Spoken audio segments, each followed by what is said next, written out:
Bonjour à toutes et à tous, bienvenue dans cette édition de la mi-journée du journal de TV Vendée en ce mardi 2 septembre. La rentrée scolaire a eu lieu hier pour bon nombre d'élèves. Pour d'autres, notamment certains collégiens, c'était ce matin à La Roche-sur-Yon ce lundi. Et comme lors de chaque rentrée, la directrice académique des services de l'éducation nationale pour la Vendée, mais aussi le préfet et le maire de la ville sont allés à la rencontre des élèves et des enseignants. La visite s'est déroulée au sein du groupe scolaire de la Généraudière. Louise Ménoury était sur place.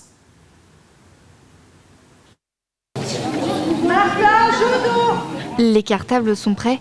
Ça y est, c'est le grand jour pour ces élèves de l'établissement scolaire de la Généraudière. Un établissement qui, comme 16 autres en Vendée, accueille 5 élèves en situation de handicap dans le cadre d'une unité d'enseignement externalisée. C'est une école qui est inclusive, comme toutes les écoles d'ailleurs, mais qui a un partenariat qui permet d'accueillir des enfants d'une unité externalisée, ce qui permet donc à des enfants d'être accueillis avec leurs difficultés, mais auprès de leurs pairs et en très bonne intelligence. Et de ce fait, c'est une école aussi qui a beaucoup de projets et qui travaille beaucoup sur le climat scolaire et l'équilibre des enfants, y compris sportif et physique, puisque c'est une école qui pratique par exemple les 30 minutes d'activité physique quotidienne, dont on sait qu'elles sont très favorables pour la santé à la fois physique, mais aussi l'équilibre psychologique des enfants et leur réussite scolaire. À La Roche-sur-Yon, la rentrée s'est déroulée sous les meilleurs auspices dans les 15 groupes scolaires publics de la ville. Ça se passe bien, à cette heure-ci, pas de soucis particuliers. Nos plus de 300 personnels, agents qui s'occupent aussi des enfants aux côtés des enseignants sont en place. Et un certain nombre de travaux ont été réalisés dans les écoles, comme chaque année. Bien sûr, toutes les équipes se sont préparées, le périscolaire, la restauration, etc., etc. Tout le monde est sur le pied de guerre pour pouvoir répondre au mieux aux demandes des parents et satisfaire les élèves. Malgré une baisse des effectifs et la fermeture de 2 classes cette année, 2 autres classes ont, elles, été ouvertes dans les écoles lyonnaises. Direction les Sables d'Olonne à présent, où une expérimentation est en cours. La ville a en effet été choisie pour tester jusqu'en 2027 le projet PRESA, Prévention en santé des aînés, porté par le Gérontopole des Pays de la Loire. Son objectif est de réduire les inégalités d'accès aux soins et de renforcer la prévention auprès des seniors.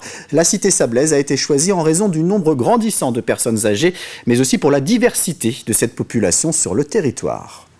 La difficulté, c'est évidemment d'aller vers ces personnes-là, et donc on va se reposer dans un premier temps sur tous les professionnels de proximité, et je pense vraiment à une très grande diversité de professionnels qui peuvent nous aider à identifier les personnes. Alors, l'idée n'est pas de construire de nouveaux dispositifs ou de rajouter une couche à tout ce qui existe déjà, mais vraiment plutôt à partir des besoins identifiés, de mettre en relation les acteurs, d'appuyer les dynamiques locales qui existent déjà pour aller dans le sens de vivre le plus longtemps possible en bonne santé sur le territoire des Sables d'Olonne agglomération. Toujours dans le thème de la santé, on revient à La Roche-sur-Yon où les syndicats CGT et Sud, représentant les agents de la ville de La Roche-sur-Yon, lancent une alerte grave concernant la souffrance au travail. Ils dénoncent, je cite, une maltraitance institutionnelle avec notamment du harcèlement moral et sexiste, des intimidations ou encore des sanctions abusives provoquant des arrêts maladie en cascade. Une alerte déclenchée à la suite des démissions successives du médecin du travail, de la responsable du service prévention santé ainsi que de 2 infirmières. Les syndicats reprochent également à la collectivité un passage en force et l'absence de véritable dialogue social. Je vous propose d'écouter à ce sujet l'un des représentants syndicaux ainsi que Luc Bouard, maire de La Roche-sur-Yon. On a alerté monsieur le maire le 16 juillet concernant la santé au travail, demandant une enquête administrative pour comprendre pourquoi ces personnes-là sont parties. On n'a pas de réponse. Et on a rarement des réponses à nos questions. Que ce soit, entre autres, au niveau des comités sociaux territoriaux, comme au F3SCT.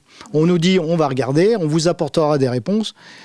Des fois, on a quelques réponses quand c'est facile à répondre, et d'autres, on laisse courir, on attend, Voilà, donc aujourd'hui, non, on peut plus attendre. Ma porte a toujours été ouverte à tout le monde, à tous les agents, syndicats compris.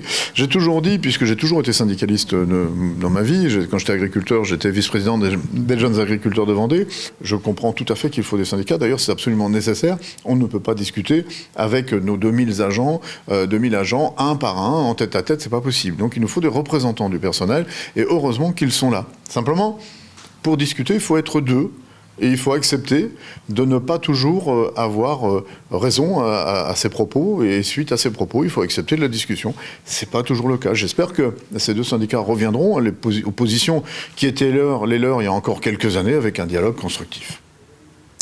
Permettre aux personnes âgées qui souhaitent quitter leur domicile de conserver un maximum d'autonomie sans aller en EHPAD, c'est le principe de l'habitat inclusif. Sur la commune de Treves-Septier, 8 logements de type T2 complétés par un espace partagé ont été réalisés avec le soutien de Vendée Habitat, un projet initié par la mairie afin de compléter l'offre d'accompagnement au vieillissement.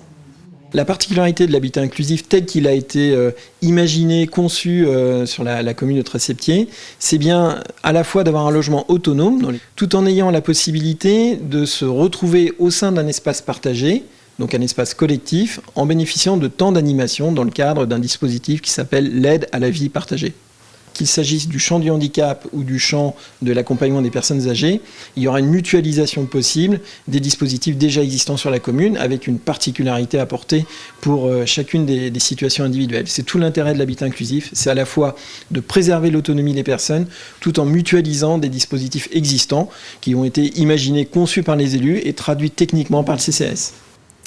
Cela faisait 10 ans que l'événement n'avait plus lieu. La course des garçons de café a fait son retour ce dimanche au Sables d'Olonne. Organisée par l'Office du commerce et de l'artisanat, elle a rassemblé 60 participants à Port-Olona. Sur un parcours d'1 km 300, il fallait être le ou la plus rapide en tenant à bout de bras un plateau rempli. Faut le tenir le plateau en fait, puis il fait chaud. On est un peu fatigué de la saison aussi, mais non, c'était marrant, c'était bien, c'était une bonne expérience. J'avais une pinte d'eau, une bouteille de 33 centilitres et une canette. Voilà, des choses que j'ai pas l'habitude d'avoir sur mon plateau, mine de rien, mais parce que nous on est toujours en bouteille en verre. Je me trouve des excuses, parce que j'ai perdu. L'idée c'est de faire un peu mettre en honneur les restaurants et les restaurateurs, on va dire tous les CHR des Sables d'Olonne. Et l'idée c'est de pouvoir se dire on est à la fin de la saison entre guillemets, et ça permet aussi à tous les saisonniers de se retrouver à un même endroit et de pouvoir partager un événement un peu convivial et de les mettre en compétition à travers cette course. C'est la fin de cette édition, je vous donne rendez-vous à 18h pour un nouveau point sur l'actualité. Très bonne journée sur TV Vendée.